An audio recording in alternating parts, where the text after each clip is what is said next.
بسم الله الرحمن الرحيم. الحمد لله رب العالمين والعاقبة للمتقين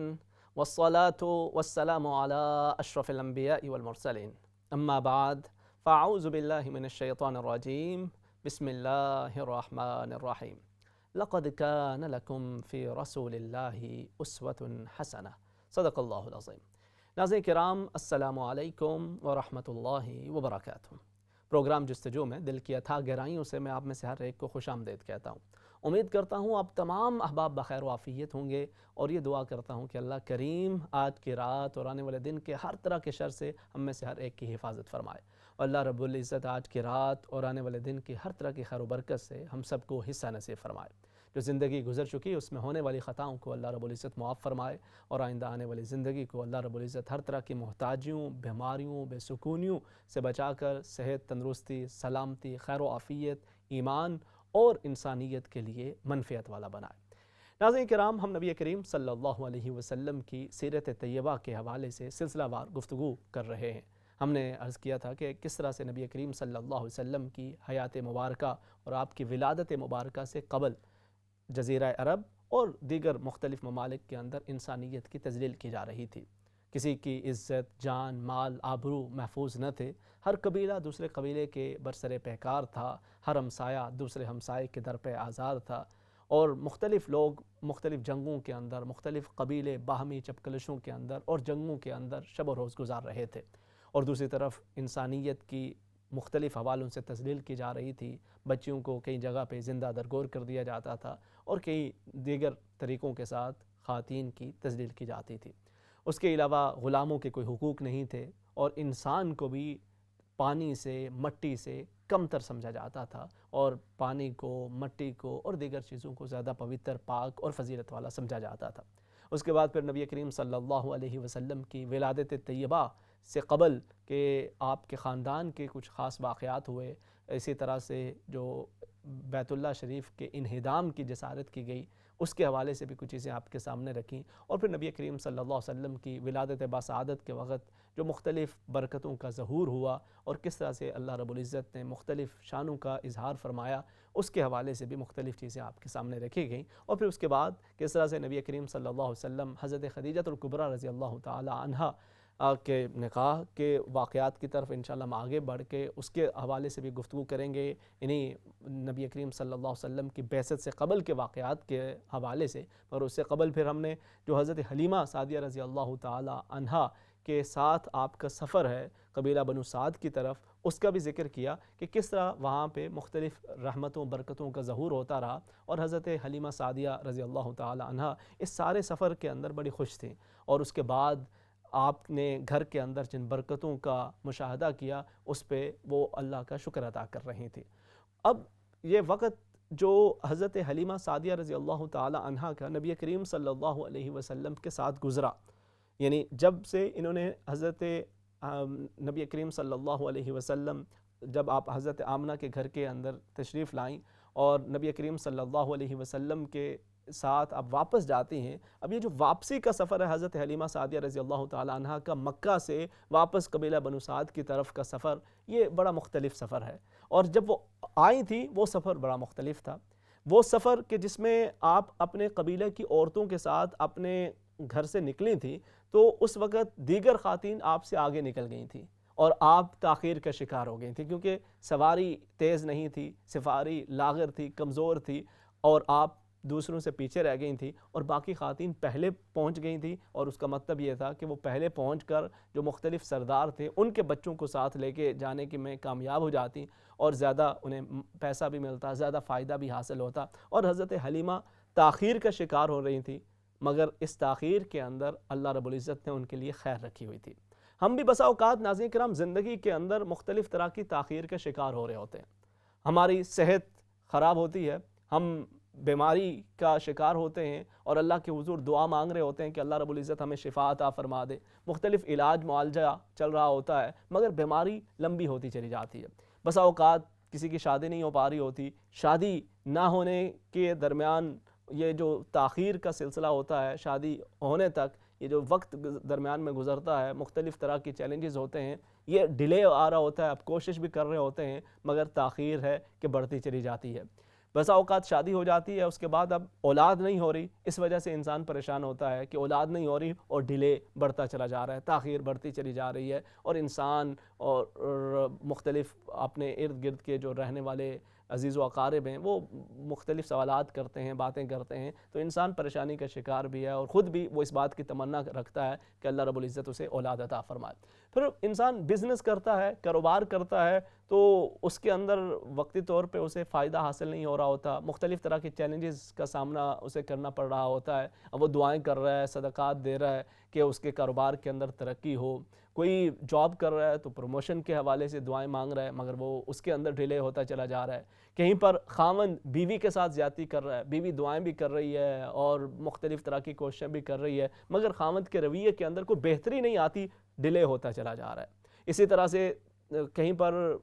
جو بیوی ہے وہ خاوند کے لیے اذیت کا باعث بنی ہوئی ہے، اور خاوند کوششیں کر رہا ہے، مختلف طرح کے سلوشنز ڈھونڈنے کی کوشش کر رہے ہیں، مگر بہتری نہیں ہو رہی، دعائیں کام نہیں بظاہر اس وقت کر رہی، اور اب گھر کا سکون برباد ہے، اور گھر کا سکون حاصل کرنے کے لیے کوششوں کے باوجود ناکامی ہو رہی ہے۔ تو یہ جو درمیان میں ڈیلیز ہوتے ہیں، ہماری تمنا کے حصول تک کا جو ڈیلے ہے، اس ڈیلے کے اندر بسا اوقات لوگ مایوسی کا شکار ہو جاتے ہیں، وہ کوشش ترک کر دیتے ہیں، وہ ڈپریشن میں چلے جاتے ہیں، وہ اللہ کی رحمت سے بسا اوقات مایوس ہو جاتے ہیں، اور وہ یہ سمجھتے ہیں کہ شاید ان کے لیے تو کوئی خیر کا دروازہ رہا ہی نہیں، ان کے لیے خیر کا کوئی راستہ بچا ہی نہیں ہے، ان کی زندگی کے اندر تو اب بس دکھ ہی دکھ ہیں، غم ہی غم ہیں، علم ہی علم ہیں، اور سکون کا، بہتری کا، کامیابی کا، کاروبار کی ترقی کا، اور اپنے دیگر معاملات کے اندر آسانیوں کا اب کوئی راستہ باقی نہیں بچا۔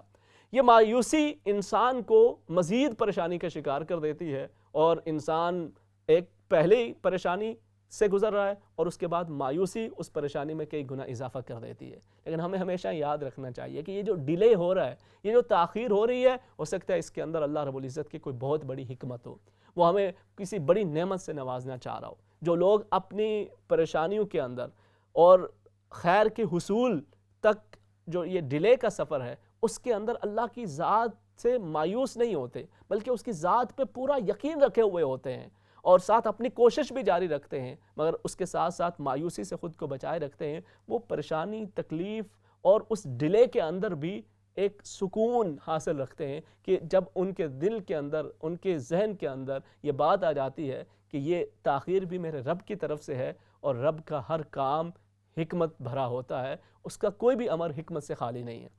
حضرت حلیمہ کے لیے یہ تاخیر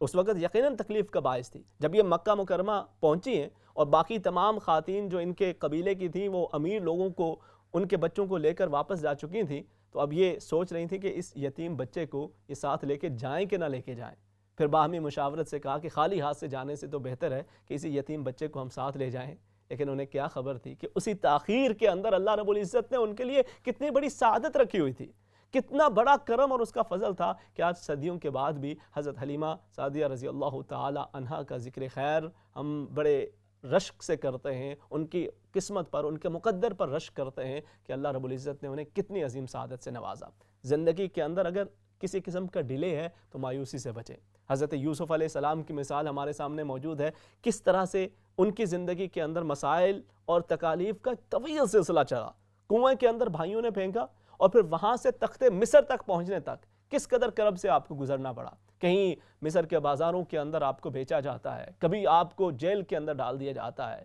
کبھی آپ پہ مختلف الزامات لگا دیے جاتے ہیں، مختلف انگلیاں اٹھتی ہیں، مختلف طرح کی رسوائیوں کا گویا آپ کو سامنا کرنا پڑ رہا ہے، مگر اس تمام تاخیر کے اندر، اس تمام تکلیف کے اندر اللہ رب العزت کی حکمت ہے۔ اللہ رب العزت اپنے بندے کو ایک عظیم نعمت سے نوازنے جا رہا ہے، اور یہ مختلف مراحل سے گزار کر اس بڑی عظیم ذمہ داری کے لیے تیار کیا جا رہا ہے گویا۔ تو اسی طرح سے آپ بھی اپنے ذہن کے اندر رکھیں، اگر آپ کسی تکلیف سے، اگر خاوند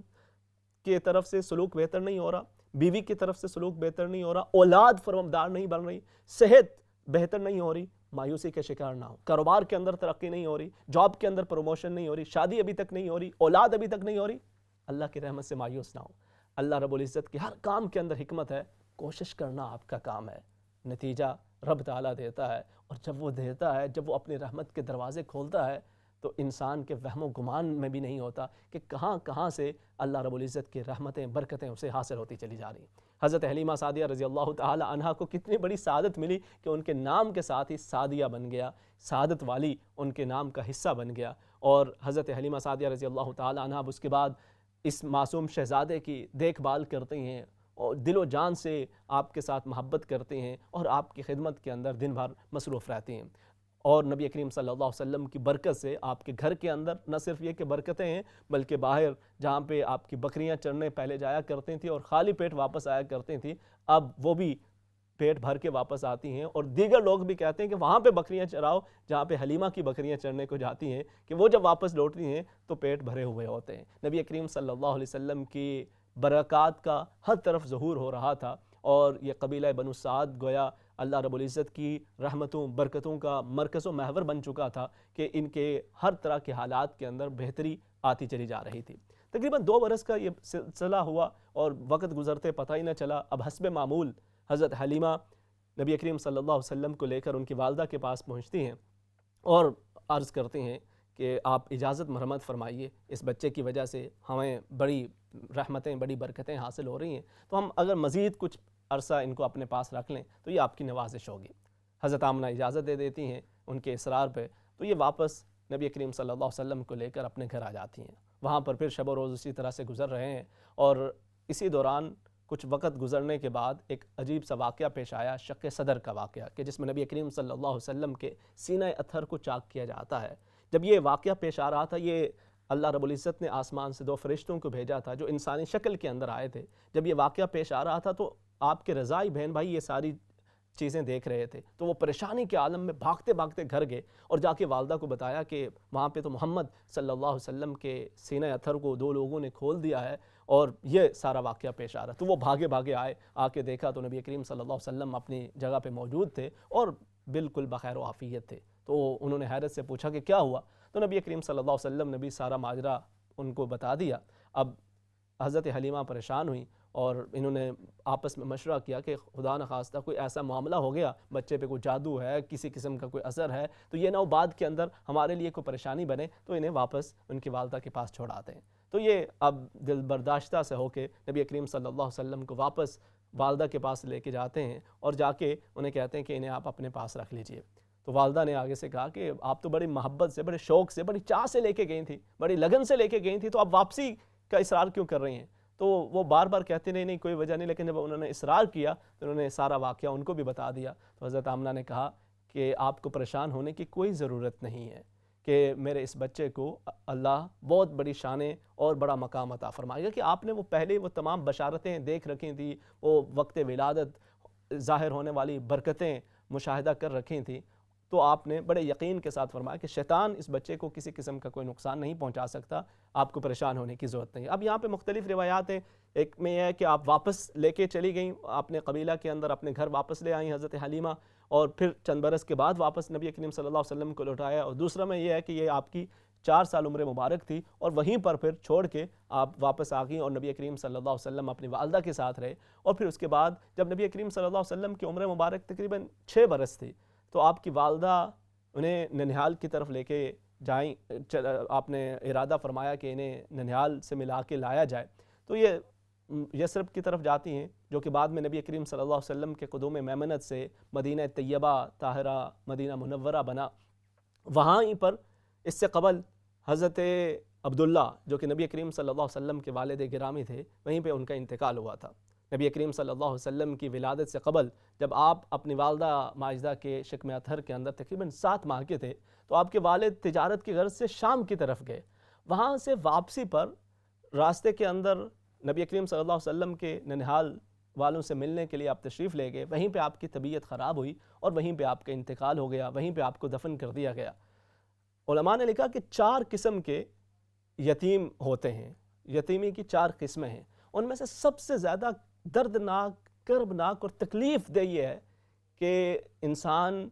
کی ولادت سے قبل ہی اس کے والد کا انتقال ہو جائے، نہ باپ اپنے بیٹے کو دیکھ سکے اور اسے اپنے سینے سے لگا کر میرا لال، میرا بیٹا، میرا شہزادہ کہہ سکے، اور نہ ہی بیٹا اپنے والد کے کلیجے سے لگ کر، اپنے والد کے سینے سے لگ کر اسے میرا بابا، میرے والد میرے ابو کہہ سکے۔ یہ یتیمی کی انتہائی دردناک اور تکلیف دہ کیفیت ہوا کرتی ہے۔ نبی کریم صلی اللہ علیہ وسلم نے بھی یہی یتیمی دیکھی تھی۔ اب آپ کو والدہ اپنے والد کی قبر پہ لے کے جاتی ہیں، نبی کریم صلی اللہ علیہ وسلم وہاں پہ کھڑے ہیں، آپ کے چشمان مبارکہ سے آنسو رواں ہیں۔ کچھ دیر کے بعد پھر آپ کا سفر یہ جاری ہو جاتا ہے، وہاں پہ ننیال سے ملاقات ہوتی ہے۔ واپسی پہ مقام ابوا پہ جب پہنچتے ہیں تو اب حضرت آمنہ کی صحت بھی خراب ہو جاتی ہے۔ صحرا ہے، بیاباں ہے، ارد گرد کوئی بھی موجود نہیں ہے،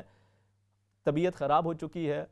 ام ایمن جو کہ حضرت آمنہ کی باندی ہیں وہ ساتھ موجود ہیں، اپنی تمام تر کوششیں کرتے ہیں، لیکن وہاں پر یہ 6 سالہ معصوم بچے کے سامنے ان کی والدہ کا انتقال ہو جاتا ہے۔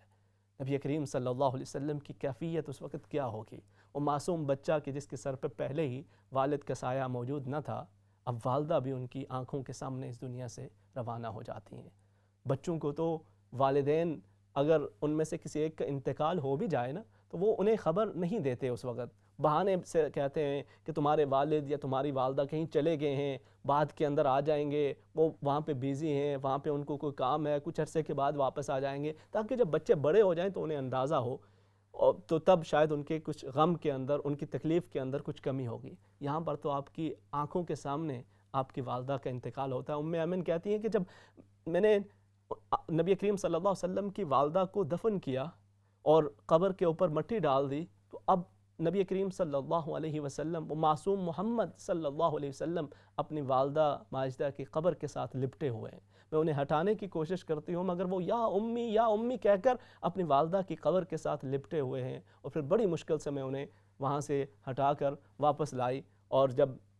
مکہ مکرمہ کے اندر آ کر دروازے پہ دستک دی تو حضرت عبد المطلب نے دروازہ کھولا،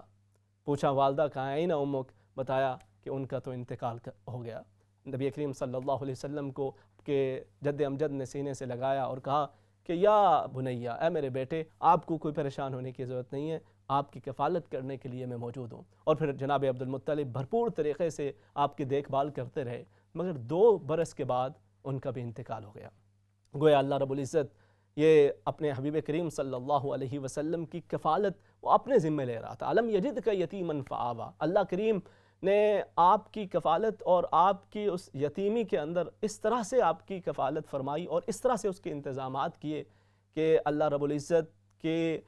اس فضل و کرم کا اظہار اس طرح سے بھی ہوا کہ بعد کے اندر بھی اسی سوسائٹی کے اندر جب والدین کا سایہ سر سے اٹھ جائے نا تو بسا اوقات بچے وہ مختلف راستوں پہ نکل جایا کرتے ہیں، مگر یہاں پر تو اللہ رب العزت نے الم یجدک یتیما فآویٰ اپنے حبیب کریم صلی اللہ علیہ وسلم کی کفالت اور نگہداشت اس طرح سے فرمانے کا انتظام کر دیا تھا کہ آپ کی صداقت، آپ کی امانت، آپ کی دیانت اور آپ کے اس پاکیزہ بچپن لڑکپن کی گواہی پورا مکہ دیا کرتا تھا۔